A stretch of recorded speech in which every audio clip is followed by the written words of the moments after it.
سورة البقرہ آیت نمبر 231۔ اعوذ باللہ من الشیطان الرجیم، بسم اللہ الرحمن الرحیم۔ وَإِذَا طَلَّقْتُمُ النِّسَاءَ فَبَلَغْنَ أَجَلَهُنَّ فَأَمْسِكُوهُنَّ بِمَعْرُوفٍ أَوْ صَرِّحُوهُنَّ بِمَعْرُوفٍ وَلَا تُمْسِكُوهُنَّ ضِرَارًا لِتَعْتَدُوا وَمَنْ يَفْعَلْ ذَلِكَ فَقَدْ ظَلَمَ نَفْسَهُ وَلَا تَتَّخِذُوا آيَاتِ اللَّهِ هُزُوًا وَاذْكُرُوا نِعْمَةَ اللَّهِ عَلَيْكُمْ وَمَا أَنزَلَ عَلَيْكُمْ مِنَ الْكِتَابِ وَالْحِكْمَةِ يَعِظُكُمْ بِهِ وَاتَّقُوا اللَّهَ وَاعْلَمُوا أَنَّ اللَّهَ بِكُلِّ شَيْءٍ عَلِيمٌ۔ لفظی ترجمہ ہے واہ اور اذا اگر طلقتم تم طلاق دو النساء عورتوں کو فا پھر بلغنا پہنچ جائیں اجلا عدت ہننا اپنی فا تو امسکو روک لو ہننا ان کو بیسات معروف حسن سلوک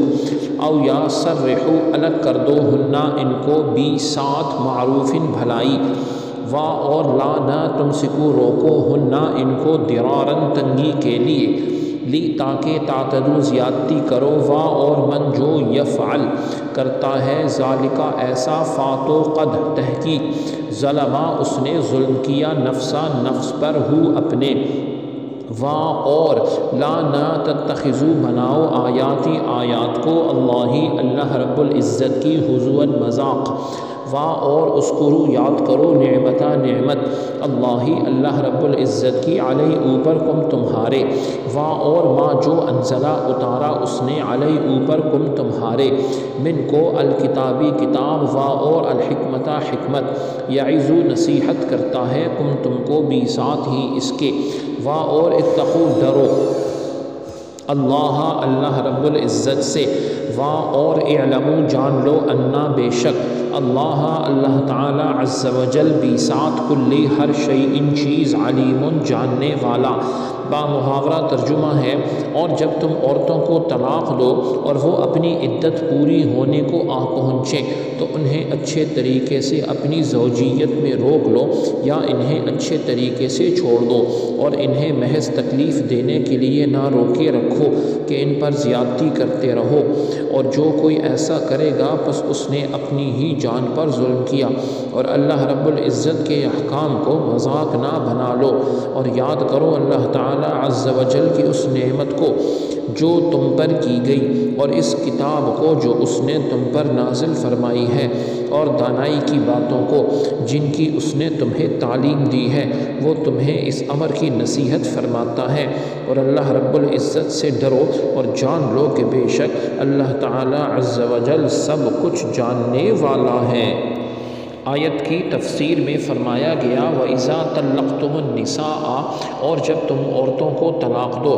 یہ آیت ایک انصاری کے بارے میں نازل ہوئی۔ انہوں نے اپنی عورت کو طلاق دی تھی اور جب عدت ختم ہونے کے قریب ہوتی تھی تو رجوع کر لیا کرتے تھے تاکہ عورت قید میں پڑی رہے۔ اس پر یہ آیت نازل ہوئی جس کا خلاصہ ہے کہ جب تم عورتوں کو طلاق دو اور وہ اپنی عدت کی اختتامی مدت کے قریب پہنچ جائیں تو اس وقت انہیں اچھے طریقے سے روک لو یا اچھے طریقے سے چھوڑ دو۔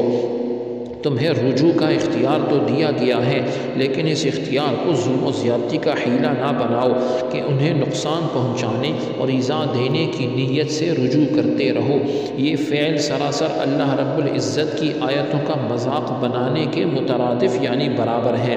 کہ جیسے مذاق میں کسی چیز کی پرواہ نہیں کی جاتی اس طرح تم اللہ رب العزت کی آیتوں کی پرواہ نہیں کرتے اور یہ بھی یاد رکھو کہ جو اس طرح کرتا ہے وہ اپنی جان پر پر ہی ظلم کرتا ہے، کہ حکم الہی کی مخالفت کر کے گناہ گار ہوتا ہے، تمہیں تو اپنے اوپر اللہ رب العزت کا احسان یاد کرنا چاہیے کہ اس نے تمہیں اسلام کی دولت عطا کی اور سید الانبیاء صلی اللہ علیہ وسلم کا امتی بنایا،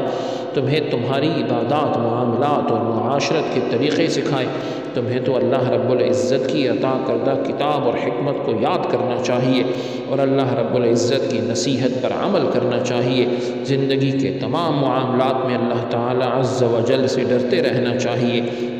کائنات میں تمہارے اپنی بیویوں پر ظلم و ستم اور احکام شرعیہ کی مخالفت کو اور کوئی بھی نہ جانتا ہو، کوئی نہ بھی جانتا ہو، لیکن اللہ رب العزت تو سب کچھ جاننے والا ہے، اس کی بارگاہ میں تو جواب دینا ہی پڑے گا۔ سبحان اللہ، کتنی پیاری نصیحت ہے، کتنا پیارا بیان ہے۔ اللہ تعالی عز و جل ہمارے گھروں کے معاملات کو بھی اللہ رب العزت کے حکم کے مطابق کر دے اور ہم سب کو دنیا اور آخرت دونوں کی شاندار کامیابیاں نصیب فرمائے۔ سبحانک اللہم و بحمدک، اشہد ان لا الہ الا انت، استغفرک و اتوب الیک، وصلی اللہ تعالی علی خیر خلقہ محمد وعلی آلہ واصحابہ اجمعین برحمتک یا ارحم الراحمین۔